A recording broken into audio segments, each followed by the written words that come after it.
வாழ்க வளமுடன். அனைவருக்கும் சிவகாரியின் அன்பான வணக்கம். இந்த வீடியோவில் எதை பற்றி பார்க்க போகிறோம், நிஃப்டி மற்றும் பேங்க் நிஃப்டி அடுத்த நகர்வு என்ன மாதிரின்னு பார்ப்போம். அதுக்கு முன்னாடி சப்ஸ்கிரைப் பண்ணாதாங்க சப்ஸ்கிரைப் பண்ணிக்கங்க. வீடியோ பிடிச்சா லைக் பண்ணுங்கள், ஷேர் பண்ணுங்கள், கமெண்ட் பண்ணுங்கள். உடனுக்குடன் அப்டேட்டுக்கு டெலகிராம் லிங்க் டிஸ்கிரிப்ஷனில் இருக்குது, ஜாயின் பண்ணிங்க.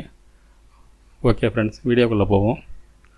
நேற்று நம்ம என்ன சொல்லியிருந்தோம்னா, நேற்று நம்ம 19,250க்கு மேலே மார்க்கெட் போனால் மேல் நோக்கி போக வாய்ப்பு, ஆனால் 1% மேலே கேப் அப் இருந்தால் மேல் நோக்கி போகணும்னு சொல்லியிருந்தோம். ஆனால் மார்க்கெட்டை பொறுத்தளவுக்கு இன்றைக்கி ஓப்பனே நம்ம ரிஸ்க்கான இடம். அந்த 19,223ங்கிறது ஒரு ஸ்ட்ராங் ரெசிஸ்டன்ஸாக சொல்லியிருந்தோம். அந்த இடத்துலேருந்து ஒரு 5 பாயிண்ட் வித்தியாசத்தில் தான் ஓப்பன் ஆனாங்க. இந்த இடங்கிறது இது மார்க்கெட் ஓப்பன் இடம் தப்பு. ஆக்சுவலாக மார்க்கெட் ஒரு மிடில்லையோ இல்லை நம்ம ஸ்டாப்லாஸ் லைன் இந்த லோக்கல் இந்த 19,070 இந்த இடங்கள் ஓப்பன் ஆகிடுச்சுன்னா மார்க்கெட் புல்லிஸ் கொடுக்க வாய்ப்பு இருந்திருக்கும். ஆனால் மார்க்கெட் ஓப்பனை பொறுத்தளவுக்கு இன்றைக்கி ஓப்பனே இந்த ரெசிஸ்டன்ஸ் ஏரியாவில் ஓப்பன் ஆனதுனால தான் மார்க்கெட் ஃபாலோ ஆனிச்சு. நம்ம சொல்லியிருந்தோம் இந்த லெவல்ஸை தாண்டினா மட்டும்தான் மேல் நோக்கி போக வாய்ப்பு, இல்லைன்னா கீழே இறங்கும். இந்த கீழ் நோக்கி நம்ம ஸ்டாப்லாஸ் லைன் போட்டிருந்தோம். இந்த லொக்கேஷன் அதாவது 19,070ங்கிற மார்க்கெட் அந்த இடத்துல மார்க்கெட்டுக்கு புல்லிஸ் போகிறதுக்கு வாய்ப்புன்னு நம்ம இந்த வரைபடத்தில் கொடுத்துருந்தோம். ஆனால் மார்க்கெட்டை பொறுத்தளவுக்கு நம்ம எதிர்பார்த்த மாதிரி கீழே அந்த வரைபடம் வரைக்கும் வந்துருச்சு. அதுக்கப்புறம் இந்த ஸ்டாப்லாஸ் லைனுக்கு ஹிட் ஆகாமல் இதுலேருந்து மார்க்கெட் ஒரு புல்லிஸ் கொடுத்தாங்க. ஆனால் அதுக்கப்புறம் பார்த்திங்கன்னா மார்க்கெட் முடிவில் கிட்டத்தட்ட இது பிரேக் பண்ணி முடிச்சிட்டாங்க. ஸோ அடுத்தது என்ன மாதிரி நகர வாய்ப்புன்னு பார்த்தோன்னா கொஞ்சம் குழப்பமாக தான் முடிச்சிட்டாங்க. நம்ம டே கேண்டில் வியூ பார்ப்போம். அதுக்கு மட்டும் தேவையில்லாமல் ரிமூவ் பண்ணிவிடுவோம். ஃபஸ்ட்டு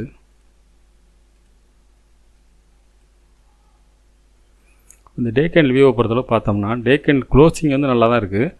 நேற்றோட கேண்டில் என்கல் பண்ணி முடிக்கல, அதுக்கு மேலே தான் முடிச்சிட்டாங்க.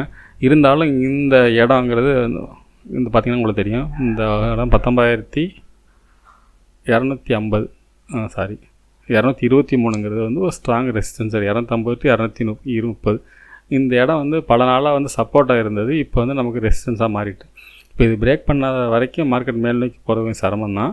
ஆனால் நாளைக்கு என்ன மாதிரி மூவ்மெண்ட் இருக்குது பார்ப்போம். நம்ம வழக்கமாக போகிறப்பல டேயோட ஹை லோவிலேருந்து 15 ஒரு ப்ளூ கலர் லைன் போட்டிருக்கோம். இப்போ 15 மினிட்ஸ் வியூவில் வச்சுருக்கேன். நாளைய பொறுத்தளவுக்கு மார்க்கெட் கொஞ்சம் குழப்பமாக தான் இருக்கும் வாய்ப்பு இருக்குது. என்ன மாதிரினா இந்த என்னோட டே லோ இருக்குல்ல, இந்த லோ பிரேக் பண்ணால் மார்க்கெட் கீழே போகிறதான வாய்ப்பு அதிகமாக தெரியுது. இந்த ஜோன் பிரேக் பண்ணக்கூடாது, பண்ணுனா மார்க்கெட்டை பொறுத்தளவுக்கு கீழ் நோக்கி போகிறதான வாய்ப்பு தான் அதிகமாக தெரியுது. இந்த 19,160 அப்படிங்கிற 150 to 160 இந்த எல்லோ ஜோனுக்கு மேலே மார்க்கெட் ஓப்பன் இருந்தால் மார்க்கெட் கொஞ்சம் மேல் நோக்கி போகிறது வாய்ப்பு தெரியுது. இதுக்கு இடையில் இந்த இடங்கள்ங்கிற ரிஸ்க்கான இடம். இந்த 19,150 to 19,050 இந்த 100 பாயிண்ட்டுக்குள்ளே மார்க்கெட் ஓப்பன் ஆனால் தான் கொஞ்சம் ரிஸ்க்காக இருக்கும். 5 மினிட்ஸில் ஒரு சேனல் இருக்குது, அந்த சேனல் பிரேக் பண்ணி முடிச்சிட்டாங்க. அதனால தான் மார்க்கெட் என்னால் அவரை கரெக்டாக சொல்ல முடியல. இந்த இடத்த பிரேக் பண்ணியிருக்கக்கூடாது.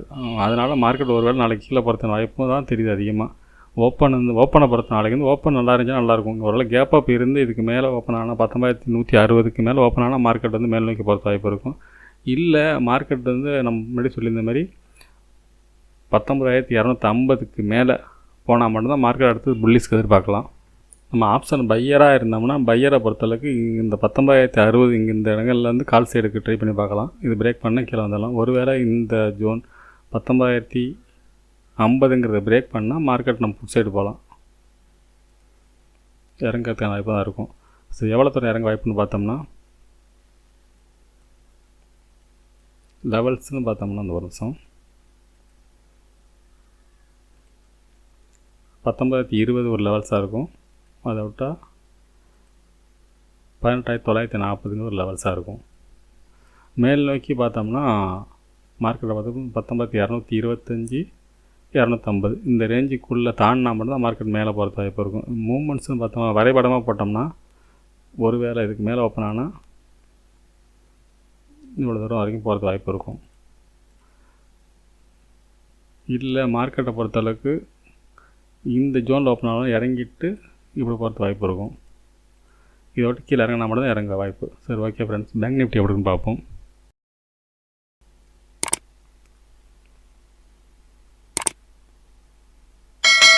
ஃப்ரெண்ட்ஸ், பேங்க் நிஃப்டிலாம் சொல்லியிருந்தோம்னா நேற்றோட ஹைக்கு மேலே ஓப்பன் ஆகி 5 மினிட்ஸ்க்கு மேலே பிரேக் கொடுத்தா மார்க்கெட்டில் நம்ம என்ட்ரு ஆகலாம். இல்லைனா மார்க்கெட்டை பொறுத்தளவுக்கு இறங்கிட்டு கிட்டத்தட்ட எந்த இடத்துல சொல்லியிருந்தோம்னா 42,630 வரைக்கும் மார்க்கெட் திரும்பி போகிற மாதிரி வரைபடத்தில் நம்ம கொடுத்துருந்தோம்.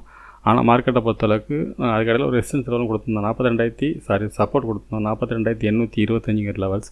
அந்த லெவல்ஸ் நியராக வந்துட்டு மார்க்கெட் கொஞ்சம் மேலே போனாங்க. மார்க்கெட்டை பொறுத்தளவுக்கு ஒரு ஸ்டேஜுக்கு பிறகு சைட்வேஸாக தான் ஆயிடுச்சு. ஃபஸ்ட்டு ஒரு ஃபால் ஆன பிறகு மார்க்கெட்டை பொறுத்தளவுக்கு ஒரு பெரிய சைட்வேஸ் ஆனிச்சு. கடைசி மார்க்கெட் முடிகிறப்போ ஒரு ஃபால் ஆனாங்க. சரி, நம்ம சொன்னபடி நடந்த மாதிரி எனக்கு தெரில. நேற்றோட ப்ரெடிக்ஷன் படி இது நடக்கலை. நான் எதிர்பார்த்தது இந்த இடத்த புல்லிஸ். ஏன்னா ஆக்சுவலாக நிஃப்டினால தான் நிஃப்டி வந்து ஒரு ஸ்ட்ராங் ரெசிஸ்டன்ஸ் லெவலில் இருக்கனால மார்க்கெட்டை பொறுத்தளவுக்கு அதை பிரேக் பண்ணால் தான் மேலே போகிறதுக்கு வாய்ப்பு. அதை பிரேக் பண்ண முடியாதனால தான் சைடுவேஸுங்கிறது ஒரு ப்ளஸ் பாயிண்டோட எடுத்துக்கலாம். ஒரு வேளை எப்பயுமே ஒரு ஸ்ட்ராங் ரெசிஸ்டன்ஸை தொட்டால் ஒரு பெரிய ஃபால் இருக்கணும். ஏன்னா மார்க்கெட் வந்து இப்போ நியூஸ் பேஸில் டவுன் சைடு இருக்கப்போ இப்போ இன்றைக்கி ஒரு பெரிய ஃபால் இருந்துச்சுன்னா மார்க்கெட் மறுபடி கீழே போகிறதுக்கான வாய்ப்புன்னு கூட சொல்லலாம். ஆனால் அது அந்தமாரி நடக்கலை. அதனால் மார்க்கெட்டை பொறுத்தளவுக்கு இப்போ ஃபால் இருக்க வாய்ப்பு இருக்க மாதிரி தெரில. அடுத்து என்ன மாதிரி நடக்க வாய்ப்புன்னு பார்ப்போம். இப்போ தேவையில்லாத பழசெல்லாம் ரிமூவ் பண்ணிவிடுவோம். ஆனால் பேங்க் நிஃப்டியை பதில் நம்ம ஸ்டாப் லாஸ் லைன் போடணும், அதை பிரேக் பண்ணல. இப்போ டே கேண்டில் என்ன மாதிரி பார்ப்போம். டே கேண்டில் நிஃப்டி மாதிரி தான் போட்டுருக்காங்க. நேற்றோட கேண்டில் என்கல் பண்ணாமல் தான் மார்க்கெட் மிடில் முடிச்சிருக்காங்க. ஃப்ரெண்ட்ஸ், இப்போ சார்ட்லேயே குழப்பமாக இருக்குது. சார்ட்டில் வந்து டே கேண்டில் பொறுத்தளவுக்கு ஓப்பன் பார்த்திங்கன்னா 43,000 ஹை 43,356ங்கிறது தான் இப்போ காட்டுது. ஆனால் 15 மினிட்ஸ் வச்சோம்னா பார்த்தீங்கன்னா தெரியும் உங்களுக்கு. 15 மினிட்ஸில் வந்து இங்கே தான் வருது. கிட்டத்தட்ட 43,285 தான் வருது. இது என்ன குழப்பம்னு தெரில. இது கொஞ்சம் குழப்பமான சமாச்சாரமாக இருக்குது சார்ட்டு. சரி, எப்படி இருந்தாங்கன்னா நம்ம என்ன மாதிரி மூவ் ஆகுதுன்னு பார்ப்போம். இப்போ நாளைக்கு இந்த எல்லோ ஜோனுக்கு மேலே மார்க்கெட் ஓப்பன் ஆனால் கொஞ்சம் மேல் நோக்கி போகிறதுக்கு வாய்ப்பு இருக்கும். ஒரு வேளை மார்க்கெட்டை பொறுத்தளவுக்கு இந்த டே லோ இல்லாட்டி நம்ம போட்டுக்க இந்த ஸ்டாப் லாஸ் ட்ரெண்ட் லைன் இதை பிரேக் பண்ணால் மார்க்கெட் வந்து ஃபர்தராக கீழே போகிறதுக்கான வாய்ப்பாக தான் தெரியுது. இப்போ மூவ்மெண்ட்டுன்னு பார்த்தோம்னா நாளைக்கு ஒரு வேளை ஃப்ளாட்டாக ஓப்பன் ஆனால் மார்க்கெட் வந்து இந்த எல்லோ வரைக்கும் போய்ட்டு திருப்பி ரீடெஸ்ட் எடுத்து மார்க்கெட் மேலே போகிறது வாய்ப்பு இருக்கும். ஃப்ளாட்டாக ஓப்பன் ஆனால் இல்லை ஒரு கேப் அப் இருந்தாலும் திருப்பி நம்ம டே லோவுக்கு வந்துட்டு கூட மார்க்கெட் மேல் நோக்கி போகிறது வாய்ப்பு இருக்கும். ஆனால் இந்த டே லோ பிரேக் பண்ணால் மார்க்கெட்டை பொறுத்தளவுக்கு மேல் நோக்கி போகிறது வாய்ப்பு ரொம்ப கம்மி. ஒரு டே லோ பிரேக் பண்ணால் இந்த 42,630ங்கிற லெவல் விட்டுட்டு திருப்பி டே ஹைக்கு போய்ட்டு டே லோவுக்கு போய்ட்டு திருப்பி ஃபால் ஆகிறது தான் வாய்ப்பு இருக்கும். இப்போ லெவல்ஸ்னு பார்த்தோம்னா கீழே சப்போர்ட்னு பார்த்தோம்னா 42,390 ஒரு சப்போர்ட்டாக இருக்கும். அதை விட்ட 42,105 அது கடைசியாக போன லோ. மேல் நோக்கி பார்த்தோம்னா இன்றைக்கி போன ஹை, இந்த ஹை டே கேண்டில் வர மாதிரி காட்டுது. 15 மினிட்ஸ் வேறு காட்டுது. 15 மினிட்ஸில் போட்டதை மறைஞ்சிப்போம். 15 மினிட்ஸில் வந்து 43,289 ஒரு லெவல் இருக்குது. இதை பிரேக் பண்ணி 43,380 இந்த ஏரியாவை பிரேக் பண்ணால் மட்டும்தான் மார்க்கெட் 43,830 வரைக்கும் போகிறது வாய்ப்பு இருக்கும். இதுக்கு லெவல்ஸ்னு பார்த்தோம்னா இந்த எல்லோ ஜோன் ஒரு லெவல்ஸ் தான்.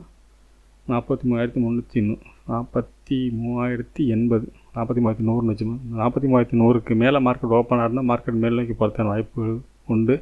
இல்லாத பட்சத்தில் மார்க்கெட் வந்து நம்ம ஸ்டாப் லாஸ் லைனை பிரேக் பண்ணால் மார்க்கெட் கீழே போகிறதுக்கான வாய்ப்பு அதிகம். சரி, ஓகே ஃப்ரெண்ட்ஸ், நாளை மாலை சந்திப்போம். நன்றி, வணக்கம்.